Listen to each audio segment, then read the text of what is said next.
Hi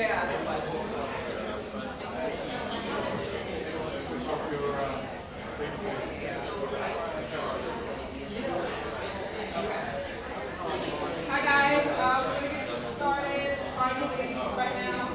Yay. Thank you so much for coming tonight to this special event. I know some of you had problems coming in. I know I did. I was stuck in a tunnel for like 20 minutes, which is not what you want to be, on a night like tonight. But I made it. You guys can have a seat. Yeah. So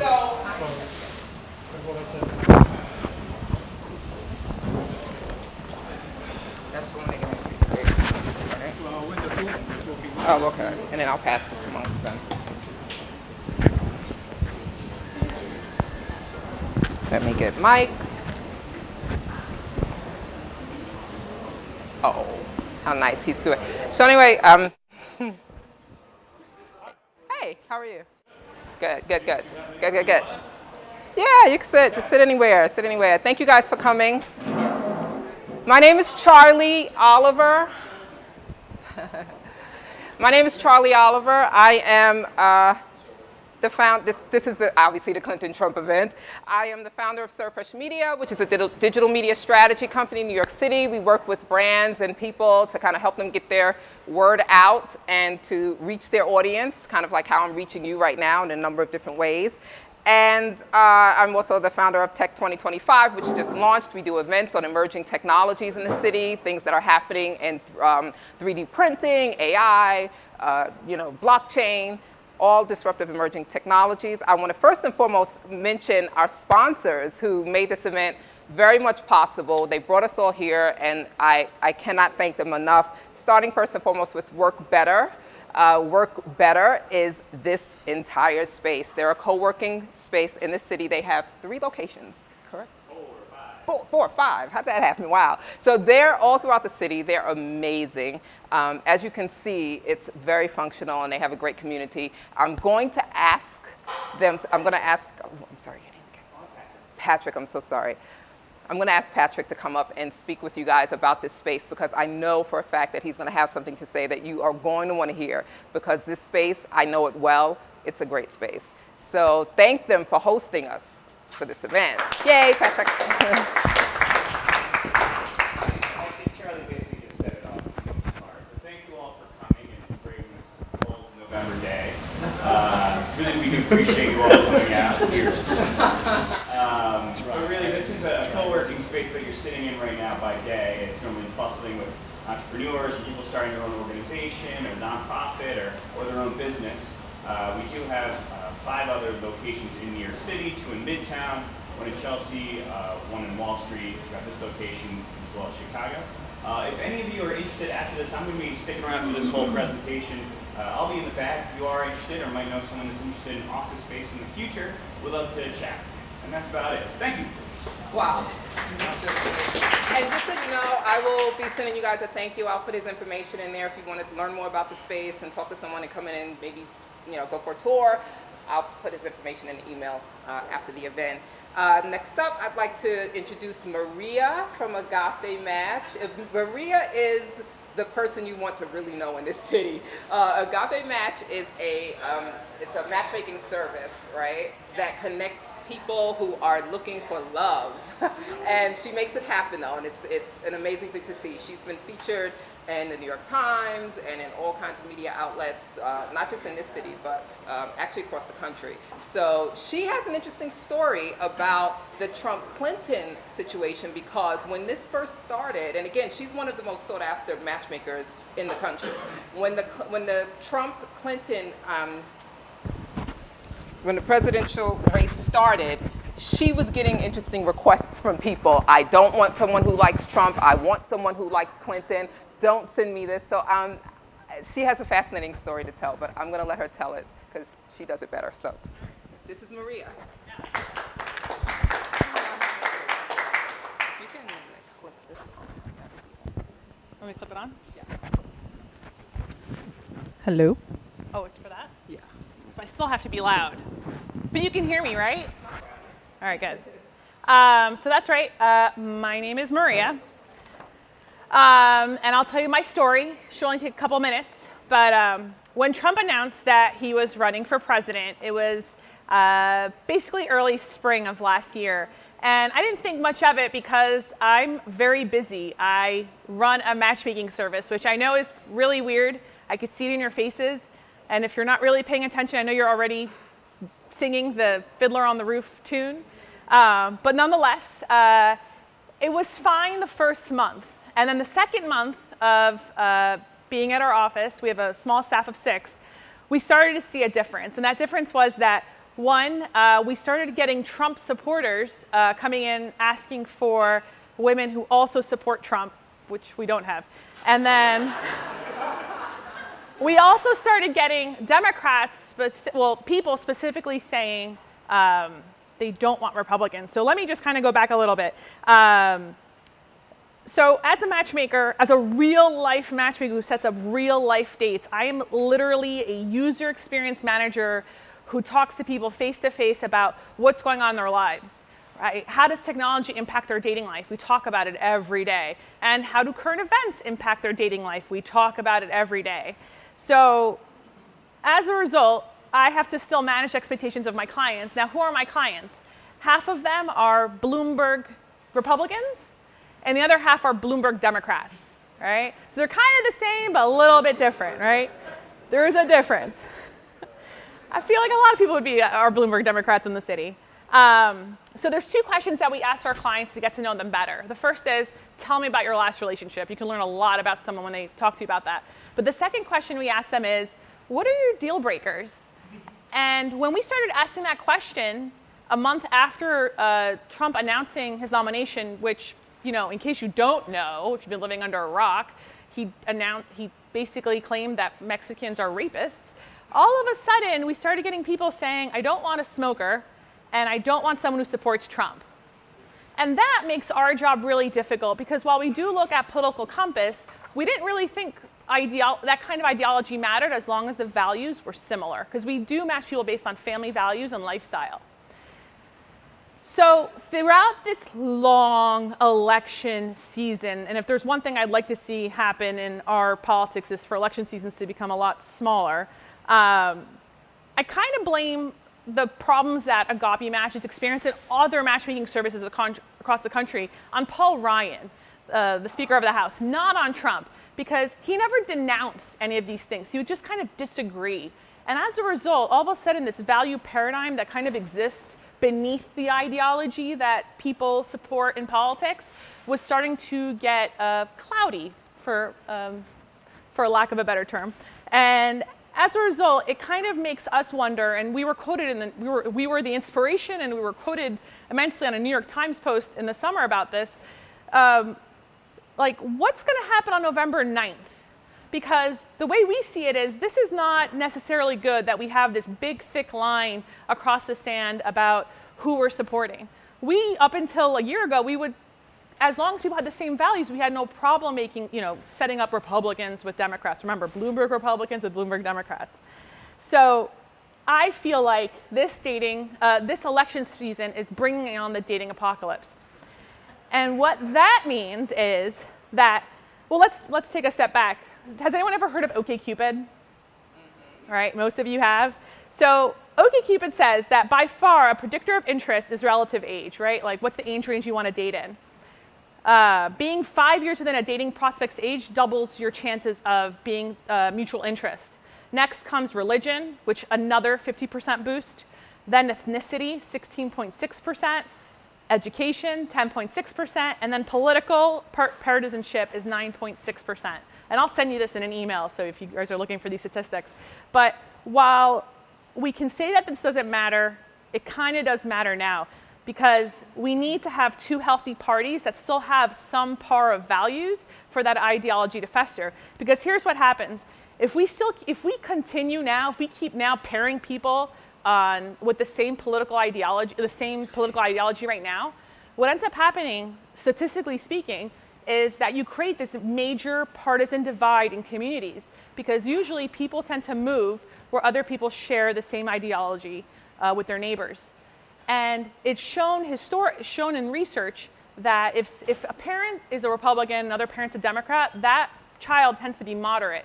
But if both parents share the same ideology, that child could be extreme. And we, at the end of the day, on November 9th, we need to define our values to start dating. So let me just leave you off with this, and thank you so much for having us, but I have to leave this with one piece of dating advice for all my single people out there. If you're going on a first date, you do not talk about politics, okay?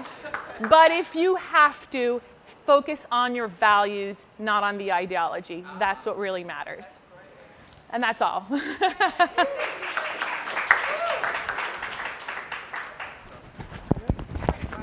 You wouldn't think that I would actually think that dating and matchmaking is so complicated. And well, I read that 50% of people will not date someone who doesn't share their same political compass. Wow. 50%. Who here, raise of hands, who here would not date someone who wasn't voting for the person that... Some people here are lying. Get your hands up, Atticus. Get your I see you. hands up. He's like, okay. Awesome. Thank you so much. So Maria is one of our sponsors. She heard about the event, and I asked her to come, and she just would not. I couldn't stop her. She was like, I'm there. So thank you so much, Maria. We appreciate that. I will send you her information. You can reach out to her. She will reach out to you, and it's going to be wonderful. So we have another presentation coming up really quickly that I think is going to be really awesome for you guys. And then I'm going to introduce our panelists, and we're going to get into the discussion, which is going to be insane. First and foremost, let me introduce you to John Reznick. John Reznick has a very fascinating background. I think most people would really want to know exactly what you do, but he's a civic hacker and a political consultant. He's done that for years in this city. He's a data analyst and a founder of a company called Competitive Advantage Research. And you know, everything is about data these days, especially when it comes to political campaigns. And you've heard Clinton and Trump talk about, you know, how they use their data, their information. John is going to come up and give us a little insight because I think it's really important to this discussion. This is the type of thing that we don't really talk about when we talk politics and stuff, but I think it's important to the discussion. At the end of the day, it is all about people, but it's also about the data. So anyway, this is John. John, you want to? Yeah, come on out. You can do the podium if you want, whatever you're comfortable with. You just have to be. Thank you, man. You're welcome.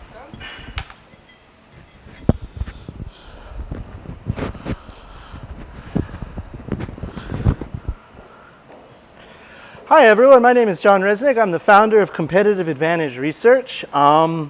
I actually don't want to talk about data so much at first as to take a step back and look at what I call the post-employment labor model.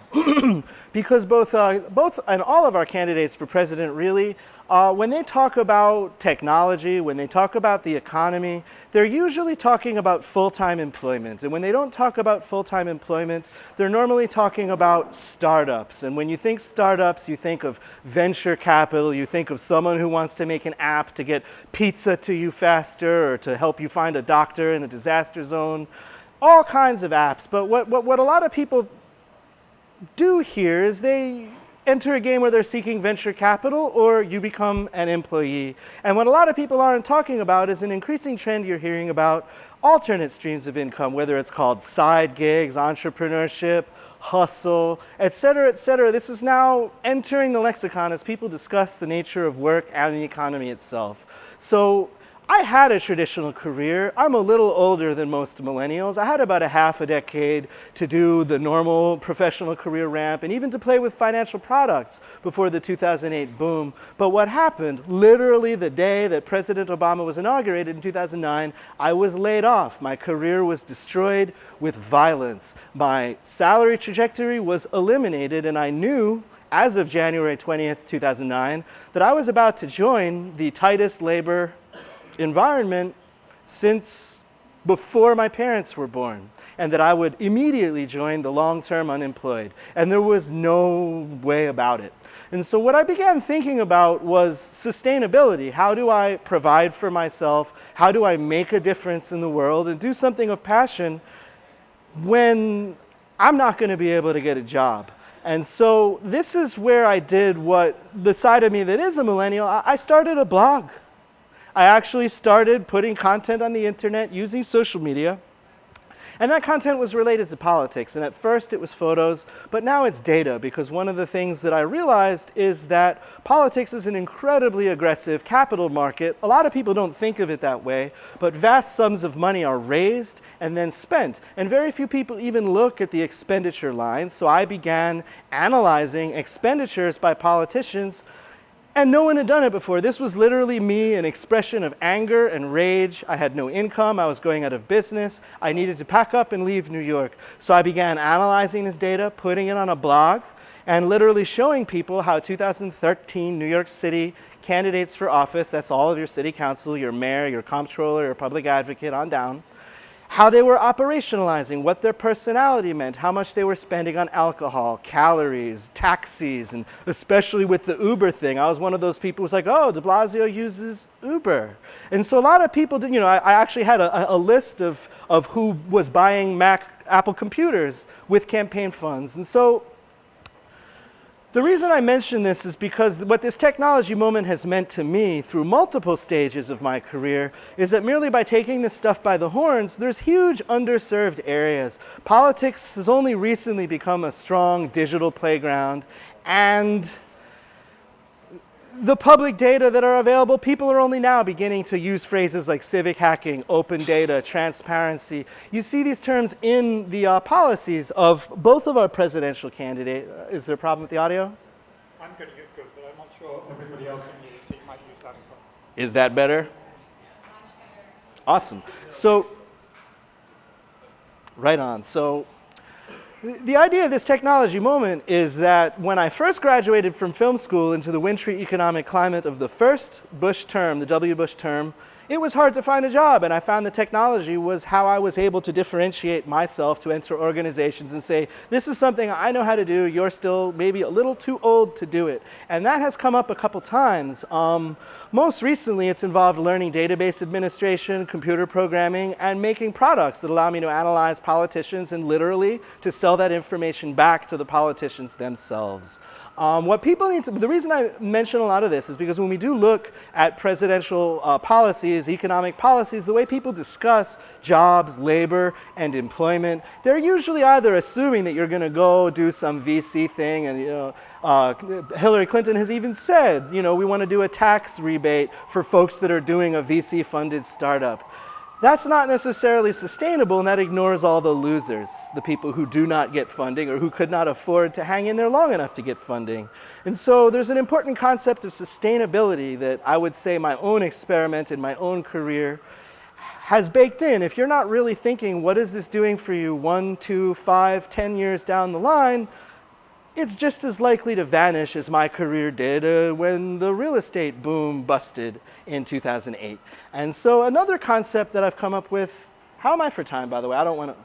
Another concept I've come up with is actually relating to folks business to business.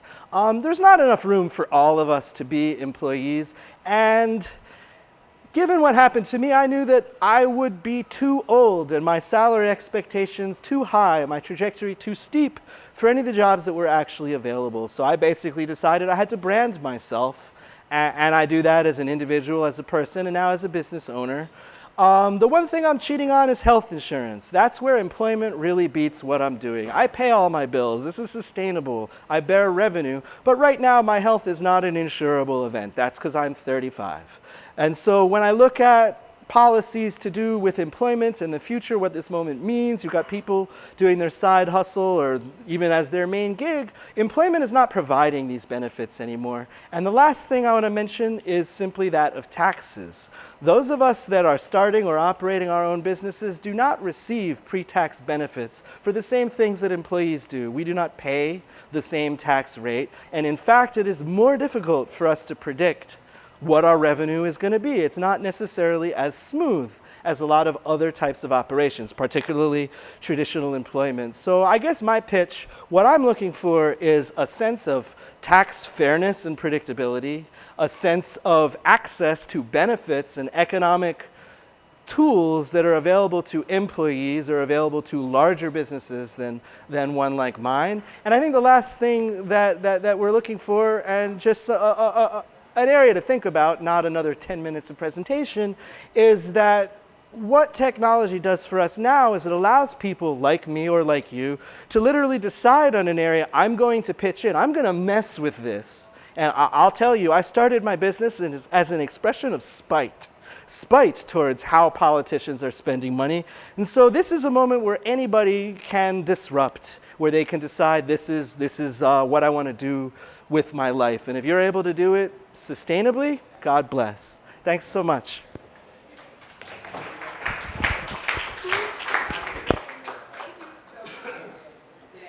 All right, guys, so this is thank you so much.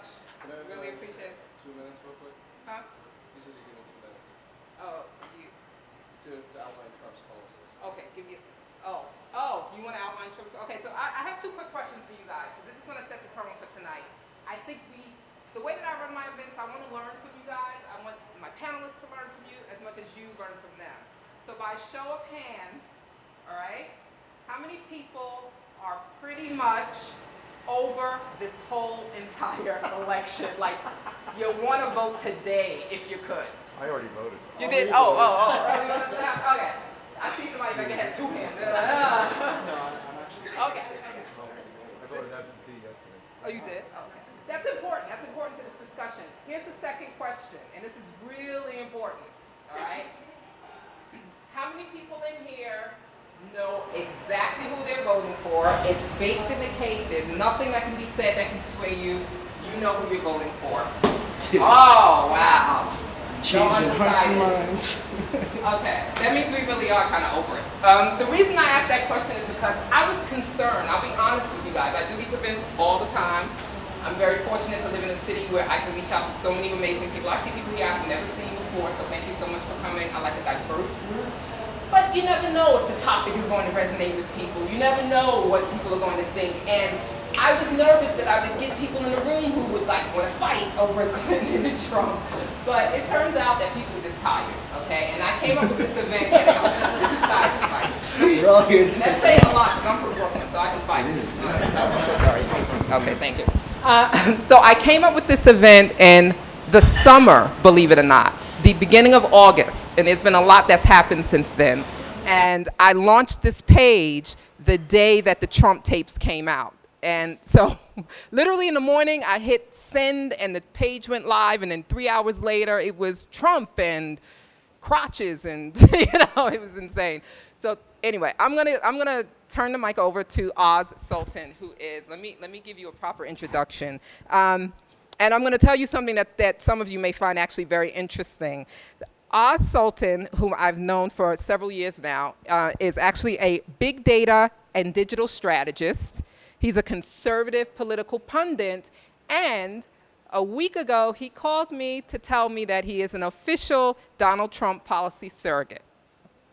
Congratulations. You were happy about that. I was proud of you.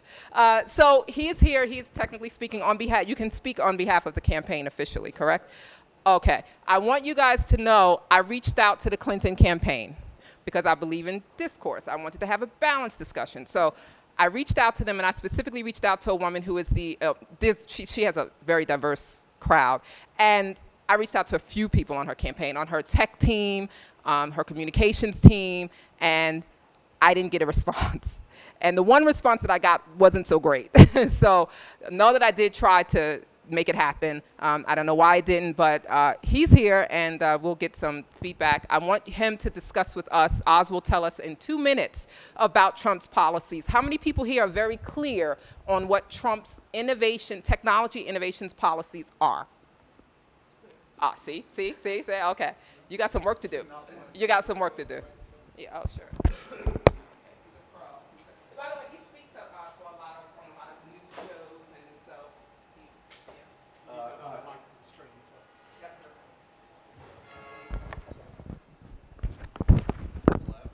We're gonna ask him some questions. This is for the stream, that's for the room. Oh, wait, That's for the room, this is for the stream. okay. Can you hold it?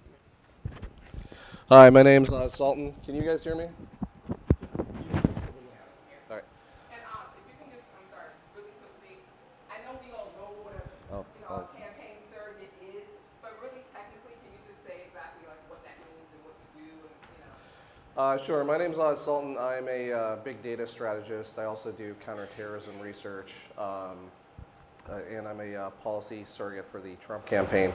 What that typically means is that I'm briefed in on a couple different policy segments, and I can speak on behalf of the campaign either to the news or in a forum like this, as long as I clear it with Brian Lanza, which I did. So the couple things that I have been focused on inside of the campaign are sort of twofold. One is looking at inner cities and what we can do from a technology perspective, and then two is some of the stuff related to counterterrorism. And both of these things are sort of intertwined because at the end of the day, you've got massive challenges with technology and you've got massive challenges with defeating folks online who are basically coming against America.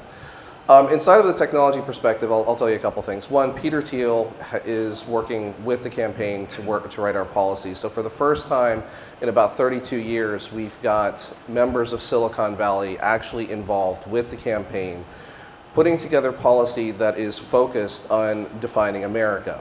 Inside of the next 5 years, the middle of America that everyone calls the Corn Bowl is going to have as many startups as Silicon Valley. So by 2022, what you're going to be looking at is startups all across the United States.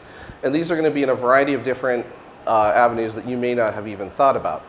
And so the campaign is addressing this, and they're looking at things like changing banking policy so that you have small business funding available, changing technology policy so that you have basically access to sell goods and sell products like you hadn't had before. And then the third thing is that Hillary Clinton had proposed something, and this is part and parcel of her policy, which is that venture capital should be taxed at a much higher rate, and the exits should be taxed at a much higher rate.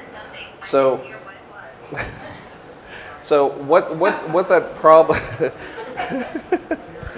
problematically, what that's going to do is that's going to make startup exits more expensive if she's elected, and that's going to adversely affect access to capital.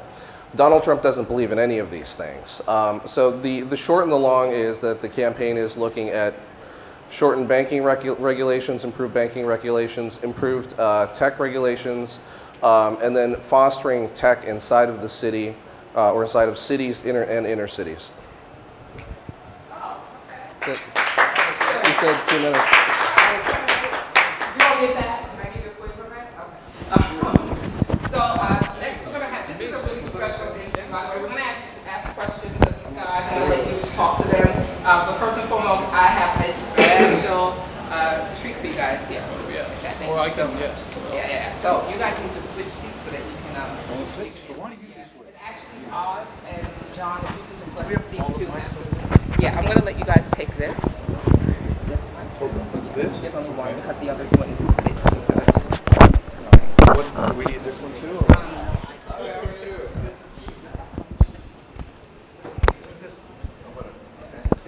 So we'll share this? Yeah. Okay. I think that's the streaming. They're actually for different purposes. This is amplifying. Okay. As I am. Can I give it to him? Okay. Okay. Thank you, guys. All right. So I'm going to introduce you to two very special people who are so knowledgeable about policy and technology that it kind of blows my mind. First and foremost, I invited David Kirkpatrick here to join us because when it comes to technology and policy and just the intersection of technology and society, I think he's probably one of the most knowledgeable people I have ever met. He has a reputation for, well, first and foremost, let me tell you who he is. David is, who's to my left, David is the founder, the host, and the CEO of Techonomy. Techonomy is it's quarterly, right? A quarterly publication? Well, mostly a conference business. Okay. We can talk about that. Oh, okay. He produces very thought-provoking conferences on big ideas that impact our lives, and he does them with people who are the the most innovative people in tech and in policy. He actually has an event coming next week, I can't get the screen up, called Techonomy. That will be in San Francisco, and Mark Zuckerberg will be there. He'll be interviewing Mark Zuckerberg. He actually wrote a book, an amazing book, in 2011 called The Facebook Effect, the inside story of the company that is connecting the world. He interviewed Mark Zuckerberg for that as well. It has been translated into, what, 36 languages? Oh, is that all, right? It's a lot. It's a lot. It's an amazing book. And so he joins us today to interview, to number one, be on the panel, but also to interview the gentleman to his left, who's Chris Coffey. Chris Coffey. How many guys, you all have heard of Uber, right? Everybody here knows Uber. Everyone here knows Whole Foods. Chris Coffey, and you know Bloomberg, right? Chris Coffey is the managing director of Tusk Ventures, and I'm going to let Chris tell you a little more about that before because I think he can explain it better than I can. But Chris leads the New York practice for Tusk Ventures, which is a political strategy firm. They represent companies like Uber and Whole Foods, and their initiatives in trying to either change or create legislation that will help them to innovate. Is that a good description? Yeah, sure. Okay, and your Bloomberg experience as well too. So can you just tell us a little bit about that? So thanks for having me, and I'll let David take over. But I worked for Mike Bloomberg for 11 years. I started as his briefcase guy in his first campaign, and finished as one of the folks in his tech office and film office, kind of running tech film policy for the city. And now run the New York practice for Tusk Ventures, where we help startups navigate the regulatory space. If a company like Uber has a big regulatory problem, we run a big, robust campaign, put on TV ads that hit Mayor de Blasio, and eventually get the thing that we want, hopefully. We are generally paid in equity, and as the company does really well, the equity improves, and we live happily ever after. But it allows us to really get into the mix here. So thanks for having me, Charlie. Thank you for joining us. Yeah. Can I ask you a question? You sure should. It's So- going to be a one-on-one interview, and then you guys can ask questions. I gotta ask you, do you get paid in Uber equity at 65 billion valuation? I know, we do, yeah. I don't know whether you're gonna get a whole the, big payout. Just the on that. recent one, yeah. But you know, actually, much as I love Charlie, I don't really know that much about tech policy. This is the guy that knows a lot about that. I know a lot about interviewing people, and Oz does too. Especially, I thought that was a very nice, succinct. You know the thing I loved about what Oz said? That was all stuff I didn't know. It's true. That has never been talked about by the candidate. So, gee, it's so great that Oz is there to help them figure that stuff out. So, and to explain it to us, because I think if that sort of thing was out there more, some of us might feel more. I don't know. I still would support Hillary, but anyway. So that was But you think about Trump. we're going to have a conversation about that in a little while. Isn't that right, Charlie? That is. Good. And you and Oz have So, history about this. so anyway, Chris's thing is so interesting that he is really the guy, especially with Uber. He's done enormous work here in the city and in the state, working with regulators, working with the system to try to help it accommodate innovation effectively. That's really what he does, I would say. So just tell us a little bit of the story of what did happen with Uber, because Uber was confronted with a pretty extreme pushback here, as it has in so many places, and yet you very successfully dealt with that. And just quickly tell that story. Yeah. So I think, when Uber started in New York, getting it to a path where it was legal and regulated was a struggle. We went through it when Mayor Bloomberg was mayor. And they followed the regulations, they worked with the TLC. They made a decision that a company like Airbnb probably chose not to make, which is that we are going to operate within the regulatory framework that is set up. We may want to change the regulatory framework, but we're going to operate within that space. Everything went along smashingly, lots and lots of customers, lots of Uber users. Mayor de Blasio came into office and decided that for a variety of reasons that we can get into at some other point, that he was going to regulate, he was going to single Uber out and put a cap on the amount of Ubers on the road. Wait, what is the reason you think that de Blasio did that? I just think He said it was, he said it was a traffic study. He said Uber was causing a lot of traffic. The traffic commissioner had never said that. I don't know. I know it's been said that the mayor, the yellow taxi industry is a really rich and arcane industry, and they make lots of campaign donations. And and there are lots of folks from that industry who know how to lobby. I would argue they don't know how to modernize, and they don't know how to run campaigns, and they don't have a customer base that's going to come out and fight for them like Uber. But I would certainly say that's one of the reasons. Okay, so what did happen then? So the Travis, the CEO of Uber, said he saw this cap as a potential, a really threatening thing. Because if it happens, you guys are New Yorkers, yes? We're all New Yorkers, yay. If it happens in New York, it's going to happen everywhere. And so he said, run a campaign. I want you guys to run a campaign and win this thing. We think that the most effective way to do that with this current mayor, Mayor de Blasio, is to take folks who are on the left, to maybe the progressive left, drivers, customers, folks who use Uber every day. We had an ad with 6 folks from Harlem and Bed-Stuy and other places who said, Mayor de Blasio, I am an Uber driver, and you are taking my livelihood. We spent a lot of money. We did mail into every district. We did TV. We did some radio. We did web ads. For those of you who are Uber users, we created a thing on the app that would show you, if it passed, how much further the Uber would be away. It was called the de Blasio feature of the app. So you could see that it was like an extra 15 minutes if the law went into effect. And every user also was mobilized. And this is something that I think back to the Airbnb thing, which is happening right now.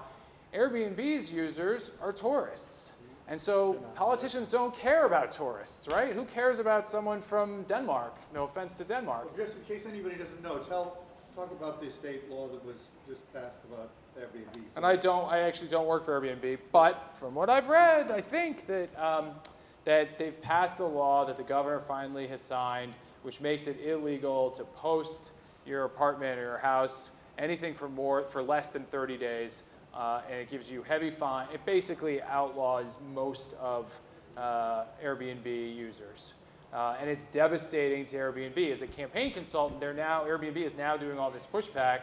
I don't know where they were before the bill was signed, but now that the bill is signed and going to be law, I think they have an uphill battle. If they had gone after this a year ago and said they're going to operate within the regulatory framework, but they're going to fight like hell to change the law and get their folks activated, I think they would have had a chance. But unlike Uber, they don't have that customer base. We had thousands of people emailing the mayor every day about Uber because they take Ubers. And they live in New York, and they email their assemblymen, and all of a sudden, assemblymen and state senators who are not used to, do any of you guys know who your assemblyman or state senator are? People. That's interesting. Not a single hand went up, and I can say, having voted. Over there. Okay, 5 people know who. I just voted, this week, and I didn't recognize the name of my state senator, and I was Wait, where are and you? there wasn't a Republican even running. Where are you? In down on 14th and 1st. Yeah. Dan Squadron. That's So they never communicated with me. So a state senator and assemblyman are not used to having actual constituents who they, aside the regular 6 people, come to them and say, I hear you're trying to ban Uber or Airbnb. And in the case of Uber, we went to every city councilman and we barraged these folks with real constituents who are not used to complaining. And they listen. Airbnb might have tried some of that stuff around the edges. I'm 100% biased because I don't work for them. I would argue because the bill is signed and is now law that it didn't work. Well, another thing that you know a lot about that I think is worth talking about before we get to the political discussion more broadly is this new organization called Tech NYC, which was formed with some people you know very well. So just why don't you describe what it is and what it aims to accomplish? Sure. So Tech NYC is an advocacy group that is going to advocate for tech things in New York, tech policy, tech companies. It was actually formed, I think the person who is now the executive director worked out of our office. Wow, I think they cut us off. I got to figure this out. So do you think this still works? Do we need this? Yes. Yes, it works? I'm just killing the screen. The volume seems. I think the volume, I think this might have cut off. But the Tech NYC folks worked out of our office. I think that one of the interesting parts about Tech NYC is that every other constituency group, the restaurants, the taxi cabs, they have an advocacy group that can go to the city council and go to Congress and go to the state senate and make their position known. if you think about tech and how important tech is in our lives and how important tech is in our city, in our state, in our world, our country, you don't have, in New York City, you have other groups that have parts of their group that do a little bit of tech, but there was no unifying infrastructure that could go to the mayor, go to the city council, go to the whoever, Albany, and make their case. And so they've come together to put some real smart people on the board. Kevin Sheekey, who is Mike Bloomberg's kind of top guy, who I got my start working for. I think Fred Wilson and lots of other really talented, smart people. Tim Armstrong, great folks. I bet Oz knows people. Yeah, of course. Is there any representation from Harlem or the Bronx? It's a membership organization, so they're welcoming members. Well, I'm just thinking because He means on the board, I think. What? He means on the board, I assume. Yeah. I don't know the answer to that. I'm not. Small board to start. I bet that's a really good question. But let me ask a question. Yeah. But I'm just curious. Tech NYC is a good framework to discuss this, but given you went through this battle with Uber and you won, which you didn't get around to saying, I don't think, maybe you did. And of course, Airbnb lost very notably just 2 weeks ago. What do you see as the issues that are analogous that are down the road that we're going to be hitting in coming months and years? When you see the issues that the tech community is going to need to rally around, what are they? Well, I think that there are companies that use 1199. There are companies that use people not as employees. 1099. 1199 is what Bloomberg was. That's SEIU. Yeah. There are companies that use people not as employees but contractors. There are a whole variety of them. Uber is actually one of them, where I think it'll be hard. I think those folks are going to need to organize over the course of the next couple of years, maybe sooner. But there's lots of pressure. Specifically in New York or nationwide? Nationwide. I mean, there's pressure from unions who are terrific and looking out for their folks, but there is this problem that you have when you have 1099 employees who are not employees, 1099 contract workers. Many of them, sometimes they have healthcare, sometimes they don't, sometimes they, lots and lots of issues. And you have these tech companies. You guys have heard of most of the tech companies, but I think Uber's a good example. Handy, Etsy. I mean, there's lots and lots of examples. And I think that there's going to be a movement afoot to from the unions especially to crack down on some of this. And the freelance ain't free. Yeah, the freelance union just came out and You just saw that in England. Uber just had the ruling in England. Yeah, it's interesting. I would argue that and this is a little bit different, but Charlie or David referenced kind of Uber's problems that they've had in all these places, and they have. I would argue most of that is in Europe, and they've had some in the U.S. Portland, they had an issue in Miami. There was a little bit of issue. They have it seriously in Europe. I was in Berlin recently. There are no Ubers because Uber is banned from Berlin. Totally, absolutely, and I can't totally explain why. I don't think in New York City, most people love Uber, take Uber all the time. I think that's true in Chicago. I think that's true in San Francisco. I don't know exactly why it's so different for the European system, but it is different, and I think it's going to be something to watch out for as well with all of these guys, right? It's not just Uber, it's other companies. As they expand into China, Uber just had a real tough time expanding into China, and they ended up buying out the guy that they're merging with the folks that were there before, and it's been a struggle. So Let me just ask one final question. I think we can go to the big discussion on Hillary and Trump and all. You're in a good position to talk about tech in New York. I think you should talk a little bit. Tech NYC is a great organization, and I'm very interested in it. But having been in the Bloomberg administration and seen a lot of policies put into place to try to stimulate tech in New York, you know a lot about the economy. How would you characterize the state of New York City tech and how strong it is, where you think its strengths are, where you maybe think its weaknesses are, and where you see that going? Sure, that's a great question. I think one of the things we saw in the 2008 financial crisis is a city that was too addicted to Wall Street for its only form of employment and budget and all those things. Mike Bloomberg, who started a tech company himself and is an entrepreneur and a founder of a one-time small business, looked at that and said, we can never have that again. New York City is not just the financial capital of the world, it is also the tech capital of the world, it's the media capital of the world, it's the sports capital of the world, it's the film capital of the world, although LA would differ And we fight for all those titles. There's other people that fight on some of them, but we fight for all of them. And so with tech, we made a conscientious effort. We hired a chief digital officer. We created a tech office.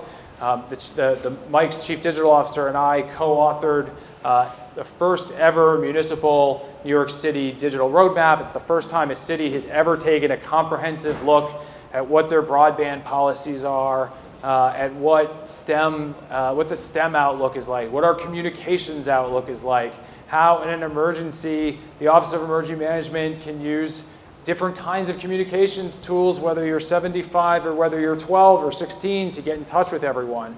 And so we spent the third term diversifying a lot of those jobs, but also city government. And you've seen, Mayor de Blasio and Mayor Bloomberg, are in sometimes very different places, but you have seen Mayor de Blasio pick up on some of that and try to keep folks. He has a chief digital officer, he has a chief tech officer. So I think the state of tech in New York City is pretty terrific. Tech jobs keep growing, but all of that needs to be nurtured, and it needs to be tech innovation. In the end, we just talked about this, but at the last 6 months of the Bloomberg term, AT&T, which was a client of mine, had this idea with the Bloomberg team of doing coding in every classroom.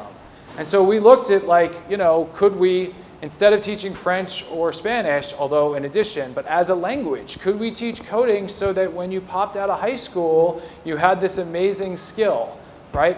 The problem with term limits and municipal governments it's hard to come up with, it's hard to know how to do that. And so Mayor de Blasio, even if he wanted to do it, just the way government works, it takes a long time to figure all this stuff out.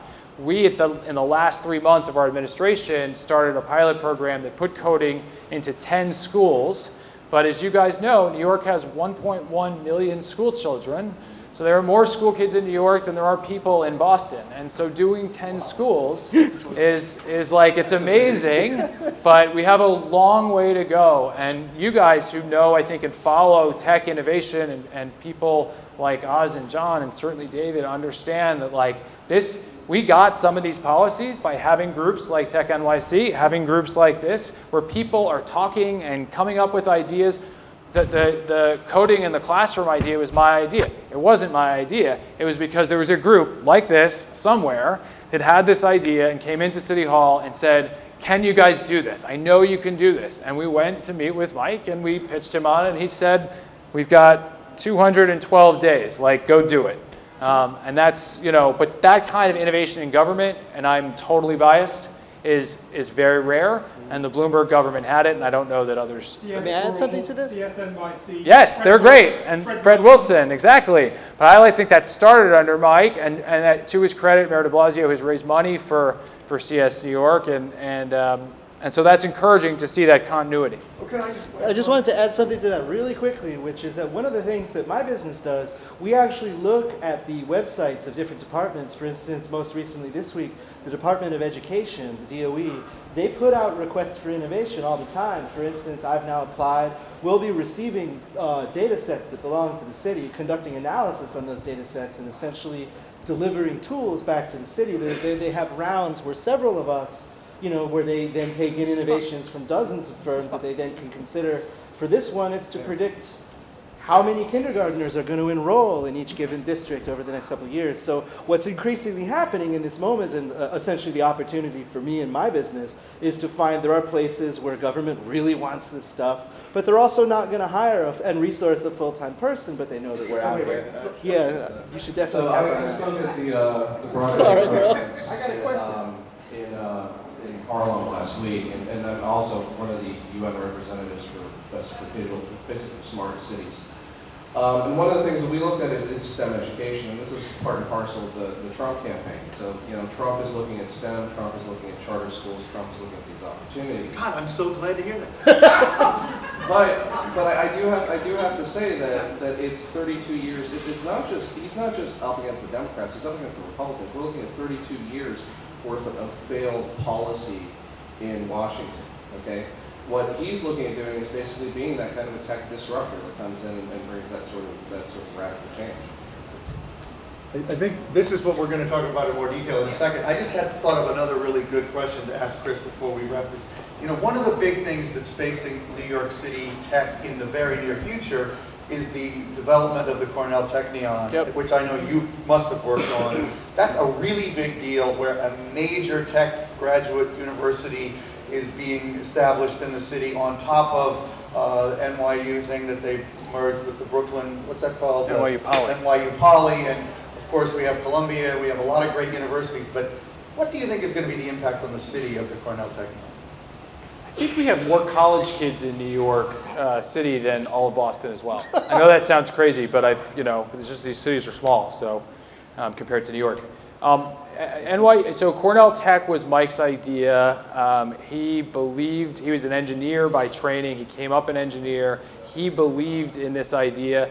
And I think that one of the things, and I don't mean to turn this into city politics, although maybe I do a little bit, but one of the things that I think, differentiates Mayor Bloomberg and Mayor de Blasio, keeping in mind that I'm really biased again, is that you have to have these giant, big ideas, right? You have to be able to take your big ideas and go do it, because if you can't do that, you're not innovating. And so, I think that Mayor Bloomberg came up with this idea and put his team on it, and I think what you're going to see is you're going to see a renovation of Roosevelt Island, and then that we've created like an impromptu tech corridor on the other side in Queens, which is amazing. There's all these, every bidder, every business improvement leader, every city councilman now thinks that they represent a tech triangle, because there are probably more people who work in tech in their districts than in Silicon Valley, because that's how many people New York has. It is amazing, and it is the people that are doing the Queens tech version of the startup stuff. It's amazing. So I think the answer is lots and lots, but you need to do that in order to plan for 2025 and 2035. Yeah, absolutely. So I think Mike had some amazing insight with that, because one, it turns on in 2018. You're going to have classes kind of running for 2020, but it doesn't fully get up to speed till 2030. Okay, you're not going to have the full donation base. You're not going to have the full operation base in there. But during that period of time, so in 2008, they had said by 2020, the city's taking in another 1 million people. We're almost there. They're saying now by 2030, we're going to take in another 1 million people. So what we're looking at is a New York City by 2030 that's about 11 million people that has to compete. And at the same point in time, as you're saying, right, we'll have districts that have far more tech employees in just one district inside of one city council member's jurisdiction than all of Silicon Valley. Yep. And that's within 10 years. Maybe we'll get better city council. Yeah, of course. And I think the big thing that's going to come in there is that whether it's Uber, whether it's someone like me, whether it's someone who comes in, my first job was coming in and fixing your computer and setting up your wireless back in 2002 when people didn't know how to do it. The truth is that a lot of these jobs, increasingly, they're going to be contract jobs, 1099s, folks who are, Uber provides entrepreneurship, but when you're the driver, you're not also doing the enterprise. Uber does the enterprise. But a lot of people are going to have to do the enterprise, their own invoicing, their own hustle. That's actually why the Freelance Ain't Free Act came out, because while I have contracted independently in a half dozen industries, late payment is simply always the issue. So imagine 11 million New Yorkers where 2 million of them are always paid late. This is going to be something people will be talking about for years to come. I'm going to ask you guys, thank you so much. No, thank you. What did I tell you about these guys, right? They're amazing. I could listen to them all night. I'm going to get a couple of questions before we move forward. This was such a meaty, substantive discussion. We're going to take it a little national now, with regards to Trump and politics and Clinton. I do have one thing to add regarding the STEM education. One of my clients is one of the top 5 publishers of STEM curricula in the country.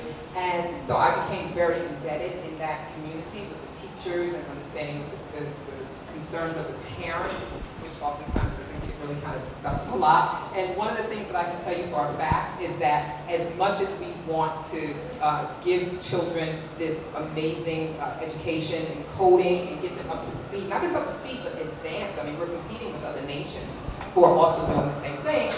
Understand that parents are really concerned about the amount of data that's being collected on their children. there is a battle going on right now. It's like the battle for, I don't want to be dramatic, but it's like the battle for our soul, for the future. And parents don't like it with good reason. They don't like that these tech companies, which brings it back to you guys, and we can talk about this, that they're collecting data on their children that, you know, I mean, detailed data. The kid went to the bathroom at this time and they thought this way, or they said this, or they said that, and it concerns parents. And so the question is, and the question I would pose for the panel is it unrealistic for parents to expect that data will be collected on their kids? Well, won't be collected on the kids, but it's collected on them. I mean, we walk around with a lot of information. The answer is no. Each and every one of you in here. You would probably know the answer. This data. They own it. So why wouldn't that be the case with children? I mean, it's just a fair question. And what do we do? Can I try that? Absolutely. I would say that you're getting into what may be one of the major political issues affecting technology in the coming 4 years and beyond, which hasn't really been sufficiently discussed. And it really isn't just about privacy, and it's not just about kids. It's really about the power of a small number of companies that are an entirely new type of organization that has never existed before. And I think, you know, we know who they are. They're a small number of companies that are extraordinarily dominant in the economy and getting more so every day, and that thrive on our data and have vast quantities of data about everyone in this room and all of our children. And you know, when I will say, when I said the thing about the last 32 years, I really agree with him. Try a radical that I see what you can do. I mean, that is a radical solution. All right, there's an imaginative guy here. All right. Everything in America can be fixed with duct tape. Duct tape, there you go. That's technology. Anyway, the point is that what is true is that for essentially our entire lifetimes, we've had a national, and I would say state, and in most cases city government, that did not have a clue about technology. And now we've gotten to the point, I mean, Bloomberg is an exception. I think a very unusual exception, extremely unusual in the United States. There are hardly any others like him except, what's his name, who was the mayor of San Francisco and is now the deputy governor. Yeah. What's his name? Gavin Newsom. Gavin Newsom. He's another very rare exception. But the point is, here we are, many of us in this room, total believers that technology is transforming the economy, the way we work, the way the future could be, the opportunities that we all can have. And we have a government that essentially barely even seems to know that's the case. And we do need a revolution in Washington that is a tech-driven awareness revolution. And I think, frankly, that could happen with Hillary, possibly. I'm not hugely optimistic. But the fact is, if we're going to get the kind of oversight over data that you're implying is needed, it isn't just about putting in some little law, because nobody really knows how to do it. The problem is, and this, I'm going to get off my high horse, but this is of great interest to me, that we all love these companies, Amazon and Facebook and Google. We depend on them every day. But they can't really operate the way they operate without vast quantities of data about us. And yet we are all fundamentally uncomfortable about that data. And in Europe, it's very obvious, and it's becoming more obvious here. And the answer is truly unknown how we're going to, you know, walk that line of allowing them to still serve us in the way we want while protecting the data in the way we know it should be protected. It is truly an unknown. Thanks. So, Do you agree with that, I agree with you, and I have to extend on that. So a couple years ago, everyone used to talk about COPA. What is COPA? That's the Child Protection Act when it comes to data security and data securitization for any of these apps that they use. A few years ago, there was a small handheld device that was collecting data on 4-year-olds and 3-year-olds, and that whole company had to basically shut down. What we're moving into now is an era where the problem really comes down to one simple question. Will you pay for it? Will you pay for your security? Because I'll give you this. Google is rolling out Google Chalkboard. It's in alpha tests right now with classrooms across the country. They will soon be collecting data on your 2-year-olds, okay? If you do not pay for the service, you are giving away your rights and your privacy. Right now, every single piece of information about you at this moment is being collected by a multitude of different companies out there, and the only thing that's separating it is data lakes and good legislation. What I do have to say is this, okay, having talked to Peter Thiel and looking at what Trump's folks have, I don't think Hillary is really interested in this kind of innovation. I think Hillary is at least 10 years behind the curve. And the biggest problem that we have is right now, the internet-enabled crock pots that are coming out that you can buy in Home Depot down the corner have serious data flaws in them that might allow them to go and steal every single photo off of your phone. Anthony Weiner basically gave up all the goodies on Hillary Clinton because he was a freaking idiot who couldn't understand that you have to set up selective sync when you're trying to sync your wife's contacts with your pornographic images. You know? I mean, this is a huge problem and it's laughable, but it comes down to three things. If we don't have sensible data security policy inside of the next 4 to 8 years, we're going to have huge problems. This massive denial of service attack that attacked America about a week ago? Yeah. Do you know why that happened? That happened because there was this crap, there's these crap home modems out there that this company should have fixed all the logins on maybe about 2 years ago. Video things, not the modem. Sorry, it's the video thing, so it's the video cameras. So they're all hackable. So what they did was they started an attack by going through the fact that these are all open, okay? So you're gonna... Telnet. Thank you. I mean, it's how do you explain Telnet? Well, how do you explain Telnet to people? Simply. But the whole issue is this, that if we do not set up guidelines for this stuff that is coming, everyone is at risk. And it's not just the privacy. It's the fact that you need sensible people working with government to write this information security. Yeah, I want to add one thing to this, which is actually a lot of the work that I do with data, and the reason that I target politicians with the work that I do is that at the end of, hopefully a couple of successful business seasons, the folks who do legislate this stuff will begin to realize what we can do with data. I use public data to identify the cooperating witness in a federal case. There are things that you can do with data. You can place people in rooms with other people. I know a civic hacker who has looked at the data that Uber has made publicly available and has identified the pattern whereby he can spot people who are having extramarital affairs. The level, there are people who know that Rice Krispies are preferred by solitary individuals. The level at which this goes down...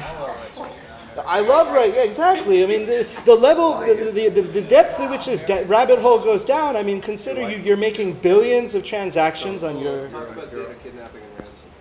On your credit cards, so... No, hospitals. Yeah, I mean, I know a lot of people who have had their drives locked, where malware corrupts their data, and then they have to pay in order to essentially jailbreak that data. I was at NYU when we brought down the network for the hospital because Napster. They actually sent a letter out saying, you broke our hospital. The level at which this can go, and then even cutting the other way, HIPAA is one of the more sophisticated data privacy and protection regimes that we have out there. But if you work in a HIPAA regulated office and you have an issue that you would normally go to HR, you would start some kind of dispute or proceedings, many of the details that you would use to escalate and protect your own interests in that workplace are impossible for you to bring forward because HIPAA. And so there are a lot of tangles to this where people don't even understand quite how the data can be abused, misused, stolen, held hostage. Without even getting political, for me, the issue with something like a private email server is simply that we don't know who has read those emails and what they might hold over the authors of those emails. This is known as adverse information. It's like when you know something your little sibling did and they do everything you want for a week so you don't tell mom. That is increasingly true now that we can track each other on Facebook. We can see where in the world you are, who you know, whether you prefer Rice Krispies. These are all things now. I have a question. I'm going to let you guys ask the question in just 1 second, but you mentioned Facebook, and you're going to be interviewing Mark next week, right, at the event.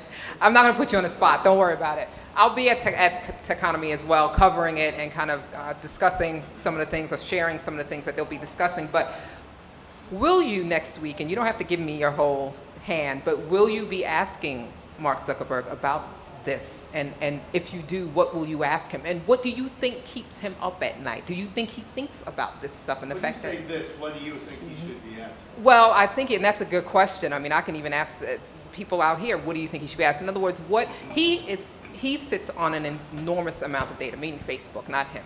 He sits on an enormous amount of data, and there are legislative hurdles ahead. There are things going on within Facebook right now that is somewhat compromising. They have to stay on top of things. So what would he like to see happen right now legislatively that would help him and his customer and the Facebook user? What keeps him up at night? You know what I mean? Is that something that you think is, I mean... Are you planting a question? Nothing's hitting? I'm going to ask him questions about the company's future. What do you think his, I mean, and I'm not trying to put you on the spot. I don't really know what, I will say this about Zuckerberg, who I just happen to have had the privilege of talking to a lot, especially in a number of years ago, before the kind of corporate mute button got pushed, where people don't really say what they think. I spoke to him a lot before he really knew what he shouldn't say. And I actually think that was very encouraging, because the guy really is a very ethical, very public-minded, very optimistic and idealistic human being. But the point I was making before about data and Facebook, but I think it applies also very much about Amazon and also about Google and other companies, including Uber to some degree, is, we just really have never had any kind of regulatory mechanism to restrain the potential use of this data. Even if we don't feel it's being abused now, we have to put in place systems that will protect us in the event that, say, Mark Zuckerberg or Jeff Bezos is hit by a bus and somebody else takes control of this company with this vast trove of data, even if you believe that Bezos is actually a pretty decent guy or whatever. We are really conducting an experiment on the world. The reason it's so interesting to me is just because of the sheer scale of these organizations. This isn't even an American problem. This is a global problem, and Facebook is rapidly approaching 2 billion users. No company has ever had 2 billion users. And it's not just 2 billion buyers of Rice Krispies. This is 2 billion people whose personal data is inside that system in quantity. Nothing like that's ever happened before. And you know what? Basically, we're benefiting from it right now. But I think it's absolutely legitimate to ask questions about where it goes. I was just going to add, my big questions for Zuckerberg come down to First, Second, and Fourth Amendment rights, okay? Because in the past couple months, we've seen conservative speech stifled and in fact censored on Facebook. We have seen challenges to Second and Fourth Amendment issues come up, specifically when it comes to due process, and how certain Democrats have been arguing, oh, we could just do away with due process, you don't necessarily need it. The Constitution is in place for a reason, and these mega corporations that now span many borders are impinging upon these conversations, and so that's something that I think we need to explore. Right to speech on Facebook? Jonathan, you had a question? Thank you guys so much. Okay. Can I just say before you do, if you have a question, could you sort of form a line down here and ask it down here and use the mic so I can keep you on camera? And tell me who you are. I've known Jonathan for a while, and he's also in policy and... I'm Jonathan Askin. I'm a professor now, but in 2008, I chaired the Internet Governance Working Group for the Obama campaign. And I got to tell you, we were pretty proud of the platform we drafted. But in hindsight, I feel like we were archaic amateurs compared. Who's read Hillary Clinton's platform, tech policy platform? It is the most sophisticated platform I have ever seen by any politician ever in the world, Mike Bloomberg included. And Mike Bloomberg, by the way, was very advanced. But I have it right here. It's a lot of pages. I gave her a grade. It's amazing. It's like 10 or 15 pages. We gave her a B+. Look at that. But that's the best grade that there is on the whole list. Wow. My point is this. Oz, you gave the first lucid commentary on the Trump tech policy plan I have ever heard. Ask him when the Trump plan is going to put it out. Is it going to be out? For me, here's what it comes down to. Yeah, if you put them side by side, it's an embarrassment. But my point is, look, I'm an old lefty, sort of a Bernie Sanders kind of lefty. But I think the battle lines now in tech policy are ones between open systems and closed systems. That's what I'd love to hear you folks talk about. And frankly, my candidate, Bernie Sanders, was a bit of a closed system kind of guy, but I support open systems, and I have this terrifying fear that if Trump becomes what's that? Can you define what you mean by open? Well, I want to throw it out to the panel. Here's what my suggestion is.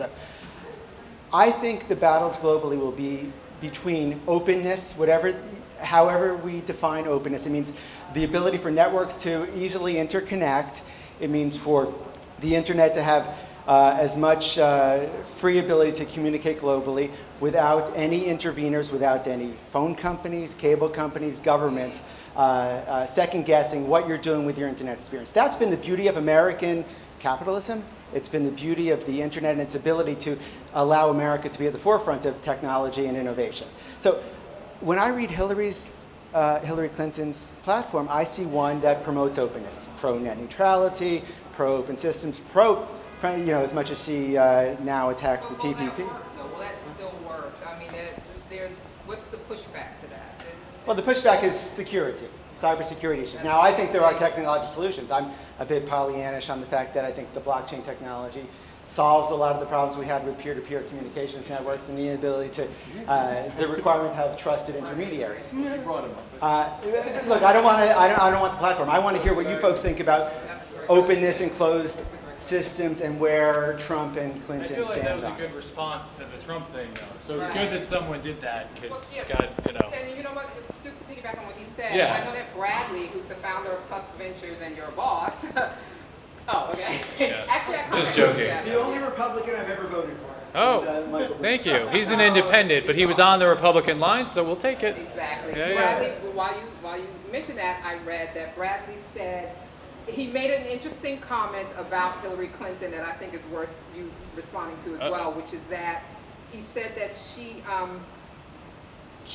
the most important person in her administration should be the head of transportation. That should be the goal and the most important. Yeah. Why? Because his client is Uber. He said that. If you think about, I think his point was that people don't often think of all of these cabinets, agencies as places where innovation. They want to suggest that you nominate like an innovation secretary or something, and that's great. And in the city government, we did that among other things. The idea is that the Secretary of Transportation will oversee drone policy, right? What is America's drone policy? The Secretary of Transportation will have a huge say in driverless cars, right? Where's the future? Is 10 years from now the future of driverless cars that Uber and Apple and lots of other folks are working on? And so I think there are all of these policies and important things that people don't often associate the Secretary of Transportation or other secretaries as well. And it's so important that it's not just the candidate who's tech friendly, right? But that their people really understand it, and that, the last 10 secretaries of transportation aren't going into their job thinking, I'm going to create drone policy because I oversee the FAA. But that's exactly what they're going to do, and that's an important role. So. Well, I think it's actually even a little more complicated than that. And I happen to know, Anthony Fox, who's the current Secretary of Transportation, came to Techonomy, New York, which Oz was at, and maybe some of you were at in May. We're having another one on May 17th. But the interesting thing to me about the Transportation Secretary or that role, and in the upcoming administration, whichever candidate and party wins, is that these things are all increasingly intertwined. And for the first time, the Energy Secretary and the Transportation Secretary are going to have to work in true connection, because, and I honestly think one of the great leaders in the world right now is Elon Musk, because he is he's a client, I should have guessed it. But in the upcoming administration, whichever candidate and party wins, is that these things are all increasingly intertwined. And for the first time, the Energy Secretary and the Transportation Secretary are going to have to work in true connection, because, you know, and I honestly think one of the great leaders in the world right now is Elon Musk, because he is the only, he's a client, I should have guessed it. He is really the only guy articulating at the highest level what's really possible with what I like to think of as the Internet of Things, which is a term that he doesn't even use. But if you listen to, if there was a great video that Uber put out last week when it launched all these new solar roof tile these sort of prototype solar roof tiles that they will build if they are able to buy Solar City and merge that into Tesla, when they will build a company that does solar panels, home batteries, vehicles, and battery technology in general. And honestly, that makes so much sense, but it is such a divergence from the way we've thought of how our economy works, that it's really necessary to have more people thinking that way, because what it means is the cars are going to be energy storage devices as well as transportation devices. And Tesla, the company that we think of as a car company, is going to be building home energy storage. So, and this is really the future of the electrification of the economy, is all these things have to come together. And ultimately, if we really want to combat climate change, which is yet another big idea that has to be thrown into this hat, this stuff all has to happen. So really, the Secretary, you know, the Environmental Protection Agency, the Department of Energy, the Department of Transportation, these agencies in the next government are going to all have to be thinking in parallel in a way they never have had to before. And that's going to take some real vision, which I frankly am not that confident will come from whoever is elected. I'm going to sneak in here first. Just wanted to circle back to openness for a minute and how it connects to this is that, for instance, one of my business partners and the company Fixed Wing Pilot happens to be here in the audience. We had a bird strike when we were flying. We had to make an emergency landing, and we self-reported data to a government agency. There's a data set of in-flight incidents, for instance. Now, there's all kinds of data like this, whether it's to do with, you know, fuel efficiency for trucking fleets in Kansas, or whether it's healthcare costs, or how many seconds it takes to interpret an MRI.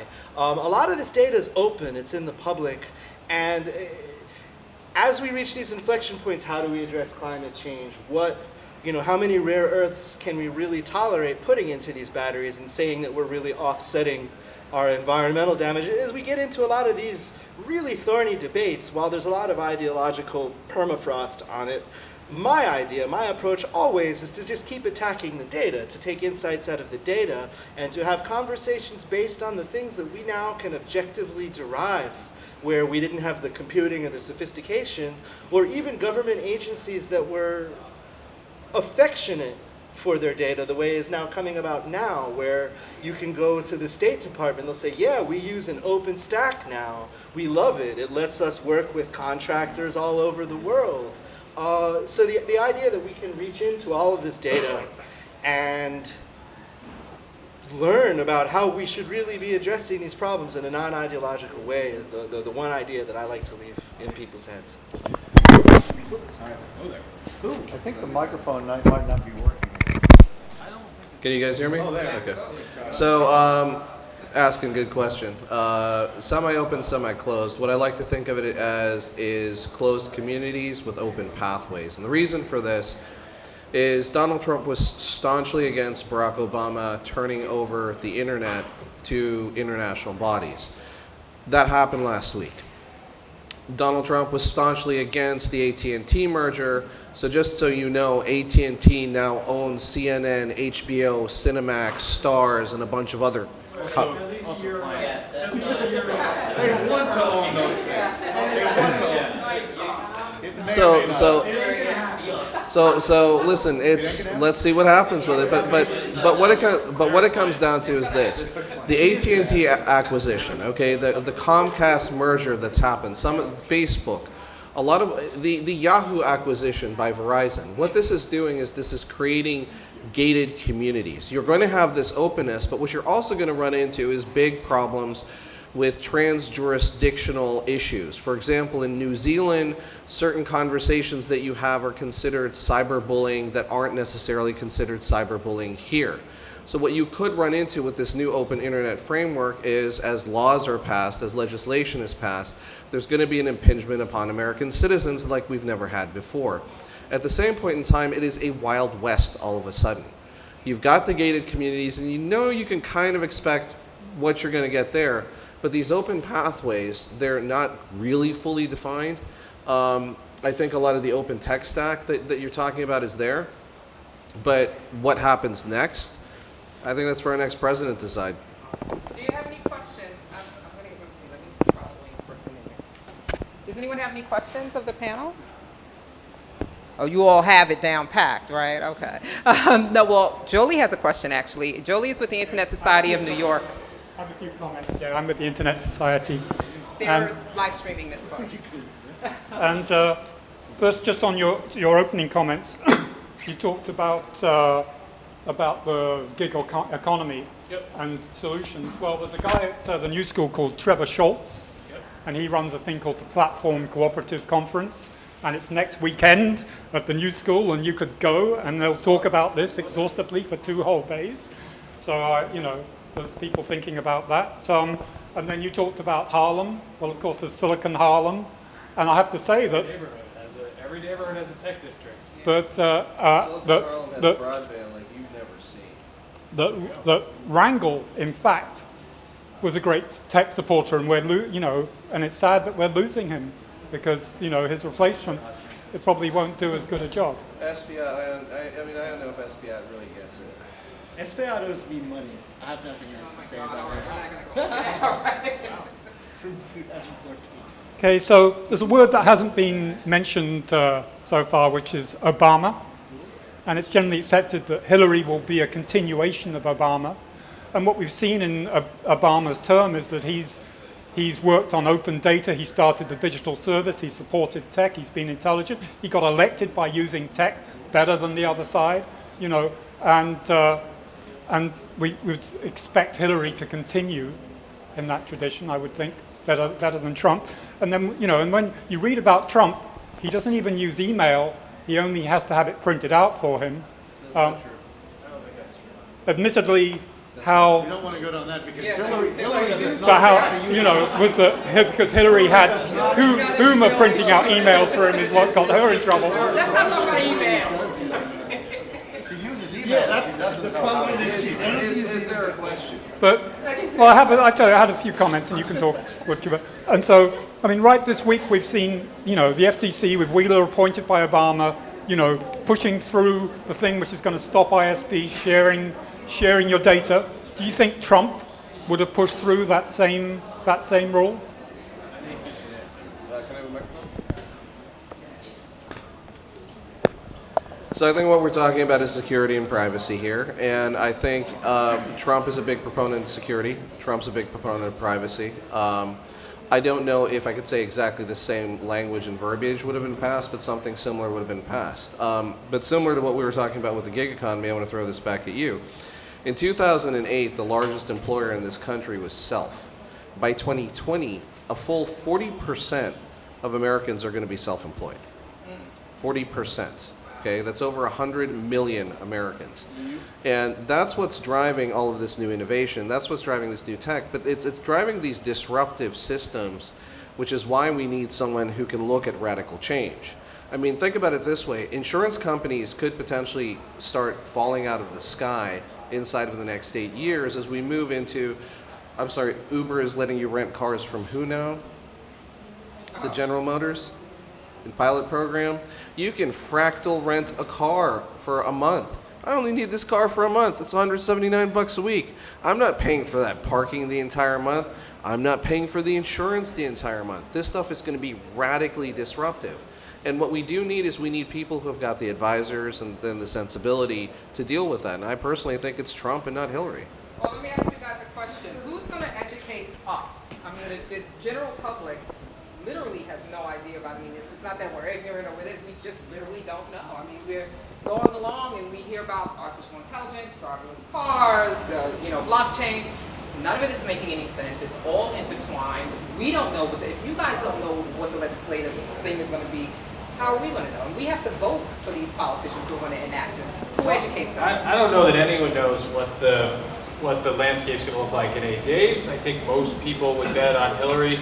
I would say Hillary also supports NSA reform, some of the security encryption reform, which is hugely important as well. But I think that some of this is natural. I think people didn't. It's not like people understood television in the 1950s or radio in the 1920s. We can't necessarily expect Hillary Clinton to be Mark Zuckerberg. Donald Trump might be an entrepreneur, but I don't think he's Mark Zuckerberg either. I think you have folks around you. You understand how important it is to jobs, to the economy. You bring the best people around you. By the way, some of their donors, not that this, but like some of Hillary's donors are huge tech people. Some of Obama's donors, right? So, I mean, like President Obama did a great job on a lot of this tech stuff. He was hearing about it from donors, frankly, right? So I think, some of that are the 22-year-olds he hired on his campaign who said to him every day, you've got to do this. And some of it were the donor class around him who said, you have to do this too. Trump's got a lot of tech donors as well. Donald has a lot of Trump donors as well. I don't think it's as much as Hillary, but that's okay. Should the tech companies, they're making a lot of money off of this, and they're investing a lot of money as well in the technology. Should the tech companies also invest in educating not just the kids who are in college and in school, because everybody in this room is going to need to be educated in the coming years. Yeah. So should they invest in our education? One of the things that we tried at the end at the Bloomberg years was a pilot program, so that in the same way that channels 2, 4, 5, and whatever interrupt whenever there's a hurricane or an emergency, that we could black out the Facebook and Twitter and Google in the event of an emergency to actually use their platforms for a public good. So the idea of, and that wasn't going to work for a variety of reasons. Now they do it themselves. They have different versions of it that the government doesn't actually take over the platform. I do think you could figure out a way to be incumbent upon them to do more education. The question is, whose education is it, right? Mm-hmm. Whose is it? Because Facebook. Oz probably thinks Facebook is a little bit biased because they're cutting off certain conservative debates.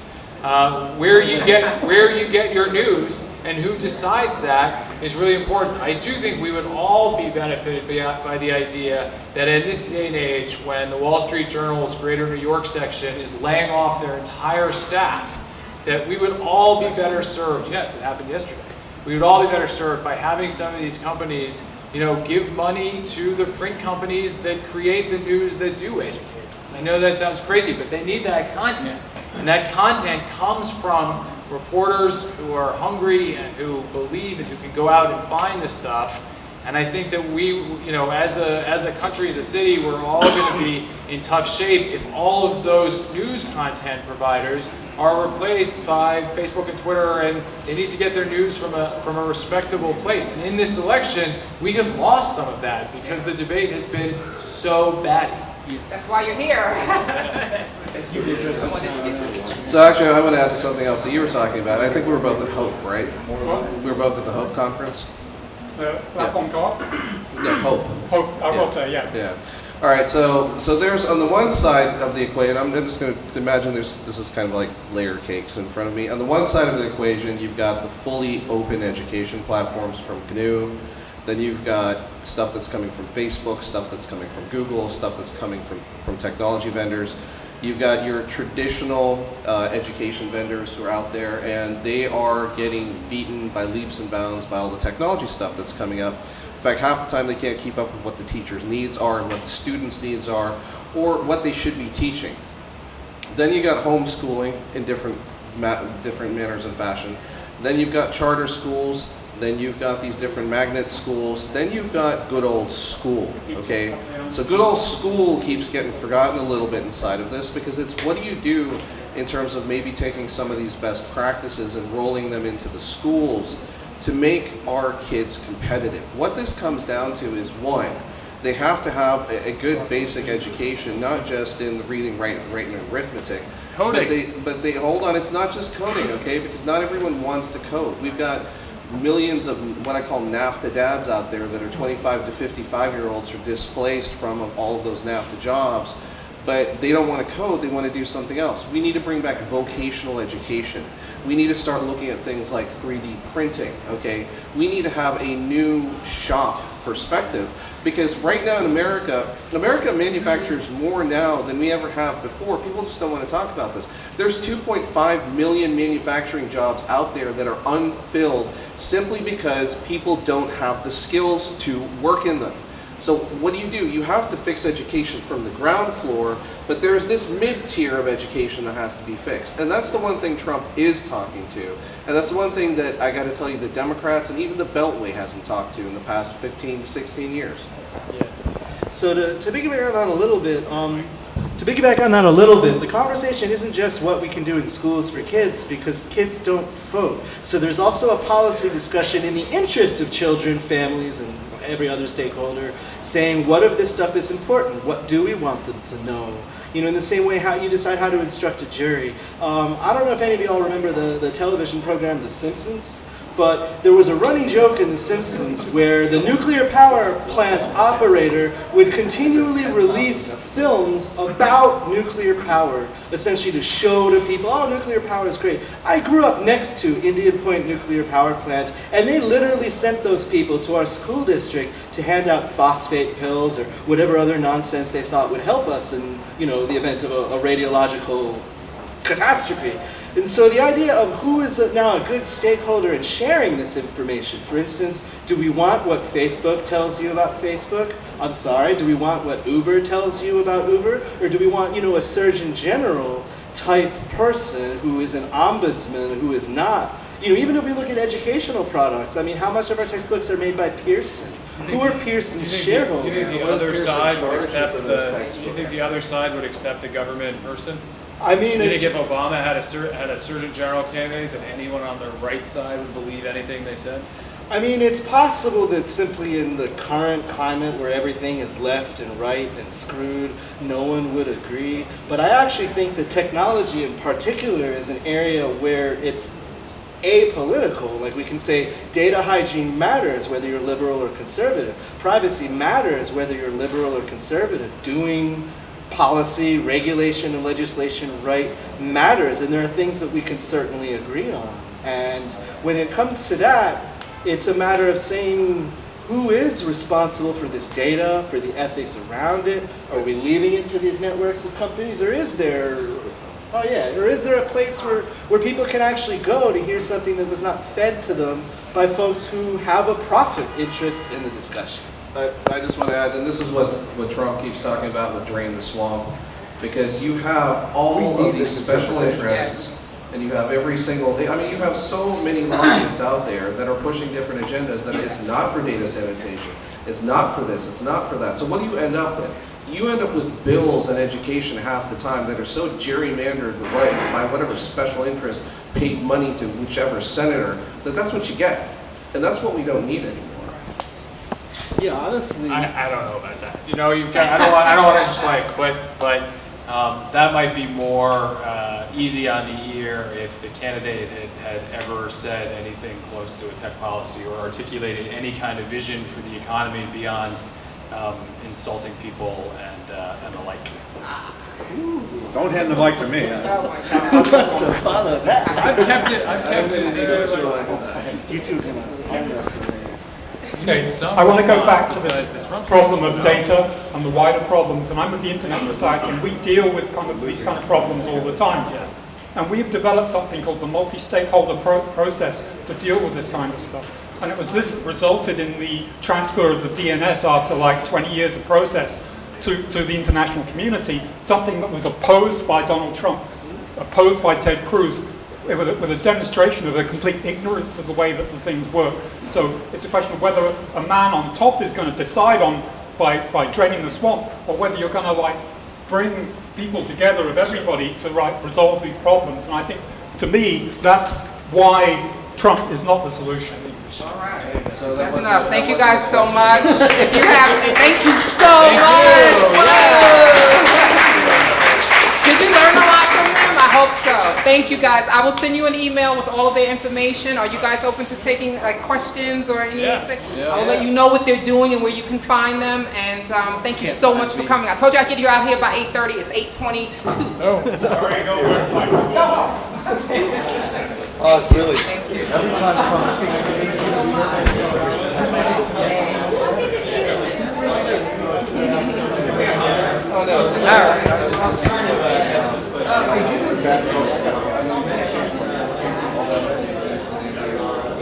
That's, you know what that is. That's the root key in terms of great property things. So to sign on, it's the paradox of having a distributed system. So the open distributed system that you have to have a central root. But the other thing which I didn't zing you with was like Thiel and paying 750K to that guy's place and then email. The board decision, you know about that, right? No, it's always, yeah, that's a fucking dumb fucking That's my thing.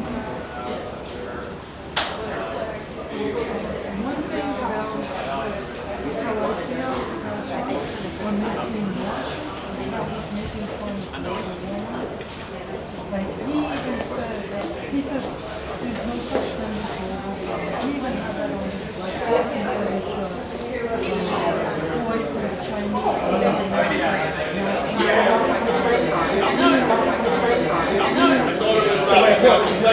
It's the paradox of having a distributed system. So the open distributed system that you have to have a central root. But the other thing which I didn't zing you with was like Thiel and paying 750K to that guy's place and then email. The board decision, you know about that, right? No, it's always, yeah, that's a fucking dumb fucking That's my thing.